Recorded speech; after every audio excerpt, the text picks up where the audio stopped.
Cinema ಕನಸನ್ನು ಕಟ್ತಾರೆ. ನಿರ್ದೇಶಕ ತಾನು ಬರೆದಿರೋ ಕತೆಗೆ ಪೂರಕವಾಗಿ ನಿಲ್ಲುತ್ತಾರೆ. ದರ್ಶನ್ ಸರ್ ಕಾರ್ ಕೊಡ್ತಾ ಇದ್ದಾರೆ ಅಂದಾಗ ಪುಟ್ಟ ಮಗು ಥರ ಸಂಭ್ರಮಿಸ್ತವ್ರೆ.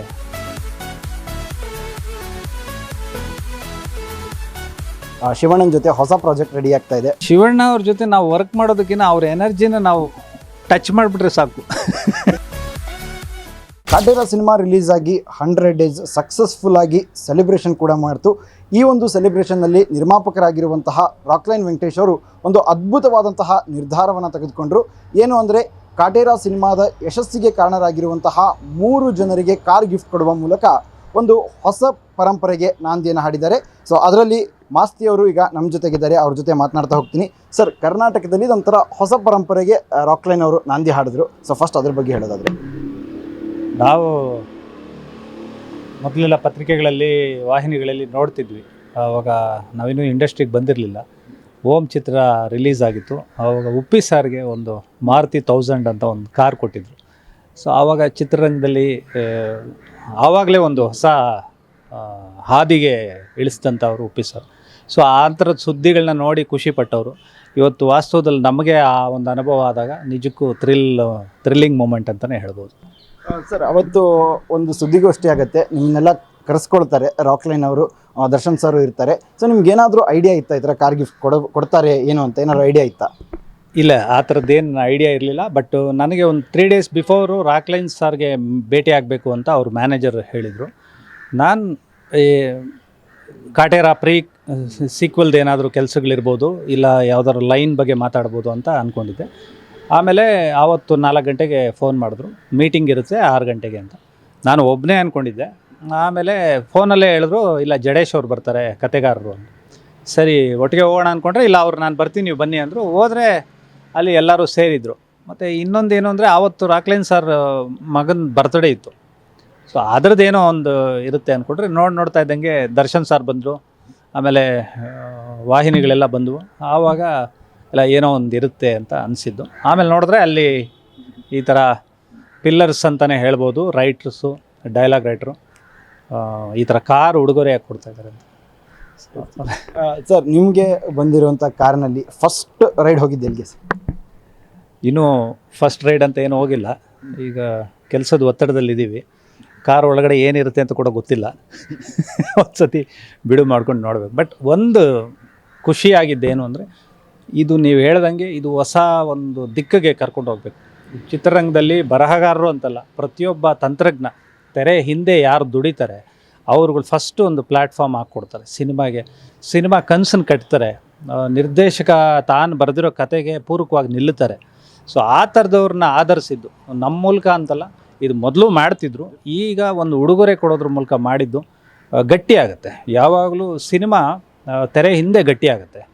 ಅದು ಬಣ್ಣವಾಗಿ ಕಲರ್ಫುಲ್ಲಾಗಿ ತೆರೆ ಮೇಲೆ ಬರುತ್ತೆ. ಸೊ ಜನಗಳು ಪ್ರೀತಿ ಇಬ್ಬರಿಗೂ ಸಿಕ್ಕಿದಾಗ ನಿರ್ಮಾಪಕರು ಈ ಥರದೊಂದು ಬೆಳವಣಿಗೆ ಮಾಡಿಸೋದು ತುಂಬಾ ಖುಷಿಯಾಗುತ್ತೆ. ಸರ್, ಇದನ್ನು ನಾವು ಬಿಫೋರು ತೆಲುಗು ಇಂಡಸ್ಟ್ರಿಯಲ್ಲಿ ಒಂದು ಸಿನಿಮಾ ದೊಡ್ಡ ಮಟ್ಟದ ಹಿಟ್ ಆಯಿತು, 1000 ಕೋಟಿ ಕಲೆಕ್ಷನ್ ಆದಾಗ ಅಲ್ಲಿರುವಂತಹ ಎಲ್ಲ ಟೆಕ್ನಿಷಿಯನ್ಸ್ಗಳಿಗೂ ಕಾರ್ ಗಿಫ್ಟ್ ಕೊಡೋದಾಗಲಿ, ಇನ್ನೊಂದೇನೋ ಕಾಸ್ಟ್ಲಿಯೆಸ್ಟ್ ಗಿಫ್ಟ್ ಕೊಡೋದಾಗಲಿ, ಈ ಥರದ್ದು ಮಾಡಿದ್ರೆ ಆ ಬೆಲೆ ಕೆಟ್ಟಕ್ಕಾಗಲ್ಲ, ಆ ಪ್ರೈಸ್ನ ಬೆಲೆ ಕೆಟ್ಟಕ್ಕಾಗೋದಿಲ್ಲ. ಆದರೆ ಇದು ಟೆಕ್ನಿಷಿಯನ್ಸ್ಗೆ ಎಷ್ಟು ಉತ್ಸಾಹನ ಜಾಸ್ತಿ ಮಾಡುತ್ತೆ ಅಂತ ಅನ್ಸುತ್ತೆ. ಯಾವಾಗಲೂ ನಾವು ಹೇಳೋದಷ್ಟೇ, ನೀವು ಒಂದು ತುಂಡು ಸಿಹಿ ಕೊಡಲಿ, ಒಂದು ಒಳ್ಳೆ ಕೆಲಸ ಮಾಡಿದ್ದೀರಾ ಅಂತ.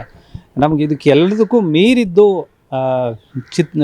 ಚಿತ್ರಮಂದಿರದಲ್ಲಿ ಜನ ಪ್ರೀತಿಯಿಂದ ವಿಜಿಲ್ ಆಗ್ತಾರಲ್ಲ, ಅದು ಮೊದಲನೇ ಉಡುಗೊರೆ.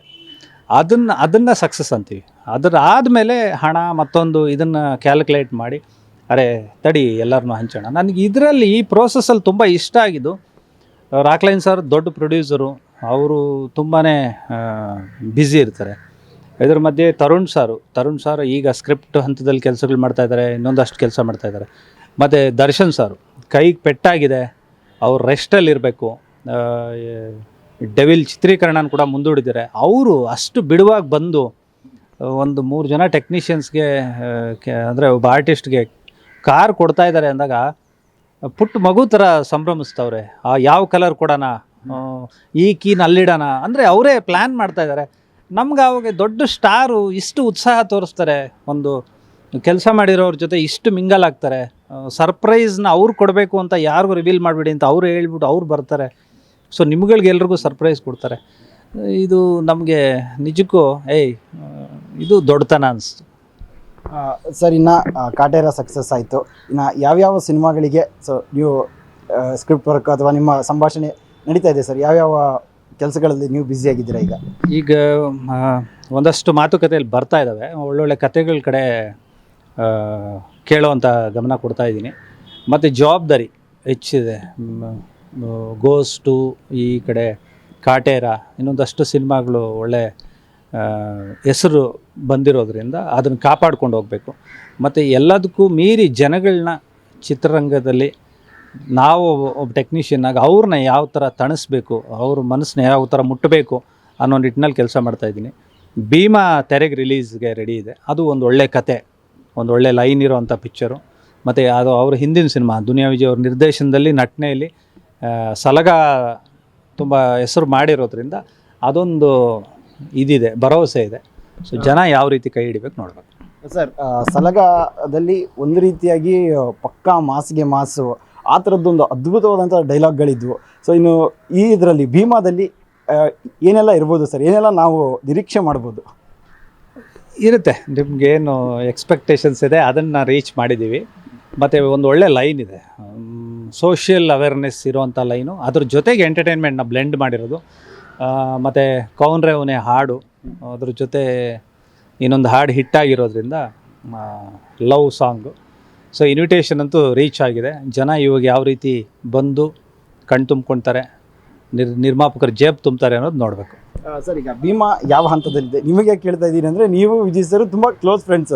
ಆ ಸಿನಿಮಾದಲ್ಲಿ ಏನು ಆಗ್ತಾ ಇರುತ್ತೆ ಅನ್ನೋದು ನಿಮಗೂ ಗೊತ್ತಿರುತ್ತೆ. ಆ ಒಂದು ಕಾರಣಕ್ಕಾಗಿ ನಿಮಗೆ ಕೇಳ್ತಾ ಇದ್ದೀನಿ. ಇಲ್ಲ, ಎಲ್ಲ ಕೆಲಸಗಳು ಪೂರ್ಣ ಆಗಿದೆ. ಈಗ ಚುನಾವಣೆ ಸಮಯ ಆಗಿರೋದ್ರಿಂದ ಜನರ ಮನಸ್ಸು ಒಂದು ಸ್ವಲ್ಪ ಆ ಕಡೆ ವಾಲಿರುತ್ತೆ. ಅವ್ರಿಗೆ ಮನೋರಂಜನೆಗಿಂತ ಬೇರೆ ಥರದ ಮನೋರಂಜನೆಗಳು ತುಂಬ ರೀಚ್ ಆಗ್ತಾ ಇದೆ. ಸೊ ಅದಕ್ಕೋಸ್ಕರ ತಡೆದಿಟ್ಕೊಂಡಿದ್ದೀವಿ. ಬಟ್ ಒಮ್ಮೆಲೆ ಬರ್ತಾರೆ, ಚಿತ್ರಮಂದಿರಕ್ಕೆ ಬರ್ತಾರೆ. ಸರ್, ಈಗ ಭೀಮಾ ಆಯಿತು. ಭೀಮಾ ಆದ ನೆಕ್ಸ್ಟು ಶಿವಣ್ಣನ ಜೊತೆ ಹೊಸ ಪ್ರಾಜೆಕ್ಟ್ ರೆಡಿ ಆಗ್ತಾ ಇದೆ. ಸೊ ಶಿವಣ್ಣ ಅವ್ರ ಜೊತೆ ವರ್ಕ್ ಮಾಡೋದೇ ಒಂಥರ ಖುಷಿ. ಬ್ಯಾಕ್ ಟು ಬ್ಯಾಕ್ ಶಿವಣ್ಣನ ಪ್ರಾಜೆಕ್ಟ್ಗಳು ನಿಮಗೆ ಸಿಗ್ತಾ ಇರೋದು. ಸೊ ಆ ಪ್ರಾಜೆಕ್ಟ್ ಬಗ್ಗೆ ಹೇಳೋದಾದರೆ, ಶಿವಣ್ಣ ಅವ್ರ ಜೊತೆ ನಾವು ವರ್ಕ್ ಮಾಡೋದಕ್ಕಿಂತ ಅವ್ರ ಎನರ್ಜಿನ ನಾವು ಟಚ್ ಮಾಡಿಬಿಟ್ರೆ ಸಾಕು. ಏಕೆಂದರೆ ಅಷ್ಟು ಎಂಥ್ಯೂಸಿಯಾಸಮ್ ತುಂಬ್ತಾರೆ, ಒಂದು ಎನರ್ಜಿ ಅವರು ಸ್ಕ್ರೀನ್ ಮೇಲೆ ಇದ್ರೇ. ನಮಗೆ ಸ್ಕ್ರೀನ್ ಮೇಲ್ಗಿಂತ ಮೊದಲೇ ಪೇಪರ್ ಮೇಲೆ ಕಾಣಿಸ್ತಾ ಇರ್ತಾರೆ. ಸೊ ಅವ್ರದ್ದೊಂದು ಪ್ರಾಜೆಕ್ಟ್ ನಡೀತಿದೆ, ಲಕ್ಕಿ ಗೋಪಾಲ್ ಅವರ ನಿರ್ದೇಶನ. ಅದೊಂದು ಒಳ್ಳೆ ಕತೆ, ಅದ್ರ ಬಗ್ಗೆನೂ ಕೆಲಸ ಮಾಡ್ತಾ ಇದ್ದೀವಿ. ಆದಷ್ಟು ಬೇಗ ಅಪ್ಡೇಟ್ ಮಾಡ್ತೀವಿ. Thank you so much. ಇದಾಗಿತ್ತು ಮಾಸ್ತಿ ಅವರ ಜೊತೆ ಮಾತುಕತೆ. ಇದು ಗ್ಯಾರಂಟಿ ನ್ಯೂಸ್, ಸುದ್ದಿ ಖಚಿತ, ನ್ಯಾಯ ನಿಶ್ಚಿತ. ಗ್ಯಾರಂಟಿ ನ್ಯೂಸ್, ಸುದ್ದಿ ಖಚಿತ, ನ್ಯಾಯ ನಿಶ್ಚಿತ.